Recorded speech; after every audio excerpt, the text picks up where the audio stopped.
Hello everybody and welcome back to Red Eagle Politics. Make sure you like this video down below and subscribe to the channel if you are new.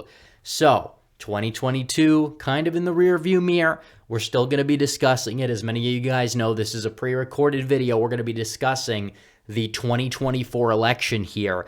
And we're going to be doing another prediction. This time it's going to be if Ron DeSantis manages to defeat Trump in the primary, which again, not a sure thing. The chances of it now seem higher than they did before the midterms for various reasons, if they're legitimate reasons or not.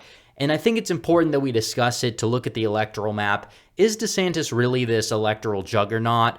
I'm not necessarily saying he's somebody that's going to be completely destroyed or throttled by Biden, but just looking at it, assuming that Republicans sort of get their act together, but not entirely in this video, is DeSantis going to be able to defeat Joe Biden in a presidential election? We're going to be doing a prediction here, and we're going to be filling out every state, and we're going to see if he is electorally viable. We'll see if a divided primary could hurt DeSantis. Obviously, a lot can change after the primary. Divisive primaries could easily cause a party to be too torn apart to really turn out at the highest numbers in the polls, even if the opposing presidential nominee is extremely unpopular. So do keep that in mind, but a lot can change over the next 2 years in the political environment.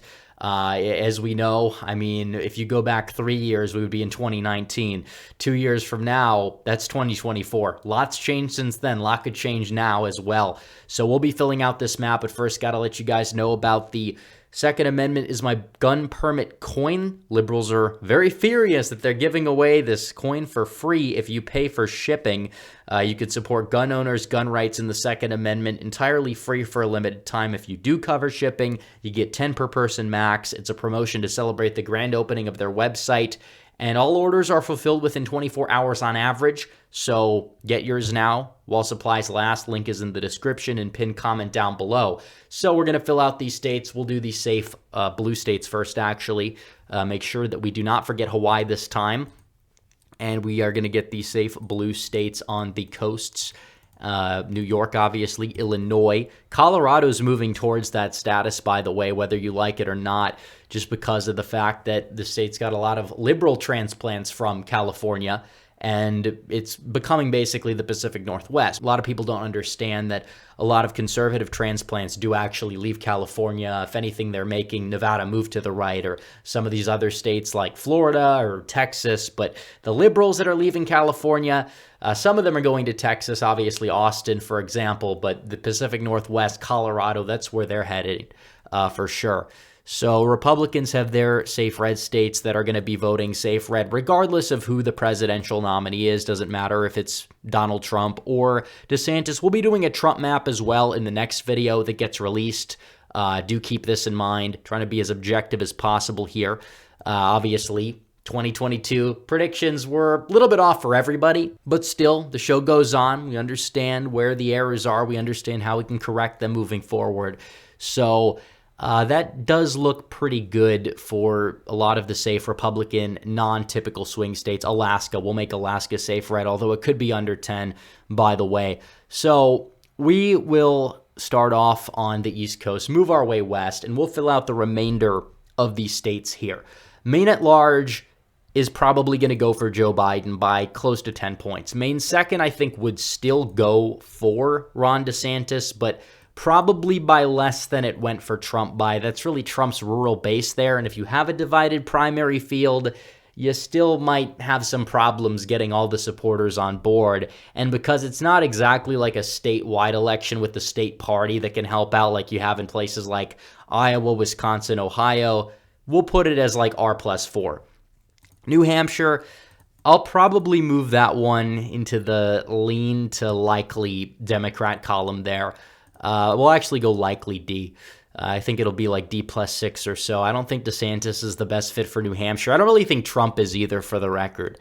So we'll go to Virginia. We'll actually save some of the Rust Belt states for later, but I think Virginia, I think that it will be around a 5-point win for Joe Biden. I think DeSantis has the party apparatus that's going to be extremely behind him in Virginia. Might do a hair better than Trump in Nova. But I'm not entirely sure that he's going to be able to really make it super competitive. We'll even say lean Democrat because Biden is unpopular, and that is a state I think DeSantis would outrun Trump in. But as of now, we'll leave that one as lean to likely Democrat. We'll put it as lean because we had New Hampshire as likely. North Carolina, I still think DeSantis would win that. I think him and Trump would both win it by around the same margin, maybe with slightly different coalitions. Florida, honestly, you could put that one as safe Republican. For reasons, obviously, he's their governor there, but it's not going to go R plus 20. It might go like R plus 11. So the state of Ohio and Iowa, I think both would still be likely Republican, but I think given trends, Trump would win them by a wider margin than Ron DeSantis would win them by. I still think Michigan, based off of the trifecta, DeSantis probably loses it by around 5 points or so. He's not exactly the type that appeals to those Rust Belt voters who, oppose free trade. DeSantis in the past has supported free trade. Again, he may change his rhetoric on it, but those attack ads are still going to end up hurting him at the end of the day, which again could be his Achilles heel. Maybe you want to say it's under 5, but lean to likely Democrat in Michigan for sure, likely in Minnesota as well. Pennsylvania, I think, would also be lean Democrat because of the fact that, again, he's also been on record being anti-fracking as well. Now, you might say, well, he's from Florida. Trump was even anti-fracking in Florida. True, but the disingenuous attack ads are still going to hurt him. And does he have this charisma to really overcome them? Not entirely sure, at least that appeals to the base in Pennsylvania. So I think he would fall short by a couple of points there. I think Wisconsin will probably put that one in the unsure column. I think he could win that. It's very possible. I think Trump would probably outrun him because of how rural the state is and because of the fact that the WOW counties, even though DeSantis might outrun him there, is it really going to be by enough to offset like a rural turnout drop? Because a lot of Trump's base, the only Trumpers, they technically count as well. I'm not entirely sure how they would really like the prospects of a DeSantis presidency. But nevertheless, maybe you could say Pennsylvania's tilt, I don't know, tilt to lean Republican, or tilt to lean Democrat, I should say. Georgia, I'll actually give towards DeSantis. Kemp did well there in the state. I think DeSantis is a better fit for Georgia. I still think Georgia is moving away from Republicans for good, but I think he probably would outrun Trump in Georgia just because he'd do a couple of points better in the Atlanta area. I think he would win Texas by close to 10. I will say that. New Mexico would still be a likely Democrat state. However, Nebraska's 2nd district, that one is still like D plus 6. Don Bacon was able to win it, but he is a total rhino. I think DeSantis would outrun Trump there, given the ancestral Republican aspects to the district, but not really by enough to make a difference. A lot of people don't understand that in terms of these suburban voters that oppose Trump because they consume a lot of establishment media for whatever reason, the notion that if DeSantis is like just as much of a threat to the establishment or a bigger threat to the establishment than Trump, if these people are not going to be attacking him for it. Now, personally, I don't think that DeSantis is really as big of a threat to the establishment as Trump, if you guys have watched my content and know where I stand on this. But at the same time, he's still going to be getting a lot of negative press. And even if you want to say it bounces off of him more, will it really bounce off enough to make a difference in these very culturally liberal suburbs across the country? I'm not talking about Florida, but I'm talking about across the country. Not entirely sure.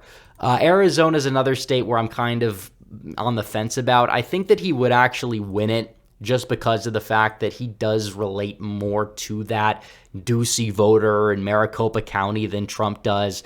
I'm not even sure that he's guaranteed victory in Arizona, but I think that he probably is a better fit because he is more of the Sun Belt candidate, whereas Trump is more of this Rust Belt candidate, and that will kind of be this double-edged sword because I think that Trump might struggle in a place like Arizona, especially with Maricopa County, and we know what's there.